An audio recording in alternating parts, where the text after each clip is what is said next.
વેમાલી વિસ્તારની અંદર ઘણી સોસાયટીઓ અને ગામની અંદર ડ્રેનેજના પ્રશ્નો છે. એ ડ્રેનેજના અને પાણીના પ્રશ્નો જલ્દી હલ કરીને લોકોને જે મુશ્કેલી ભોગવવી પડે છે એનો ત્વરિત નિકાલ કરવા માટેનું આજે મારું સૂચન હતું. એની અંદર પણ કમિશનરશ્રીએ કીધું છે કે વહેલામાં વહેલી તકે સેફાયરની સોસાયટીઓની અંદર સ્ટ્રીટ લાઇટ અને ડ્રેનેજના કનેક્શનો જોડવા માટે એમને સૂચનાઓ પણ આપી છે. ગુરુવા ગંગાનગર વિસ્તારની અંદર ડ્રેનેજના અભાવના કારણે ઘણા લોકોને કનેક્શન જોડવાના બાકી છે.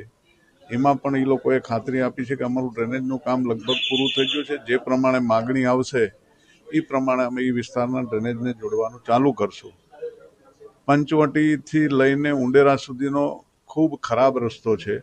લોકોને ખૂબ મુશ્કેલી પડે છે. બંને બાજુ દબાણો પણ થઈ ગયા છે અને રસ્તાની બિસ્માર હાલત હોય એમાં પણ કમિશનરશ્રીએ કીધું છે કે આ કામ મંજૂર થઈ ગયું છે અને વહેલામાં વહેલી તકે અમે આ રોડને ચાલુ કરશું.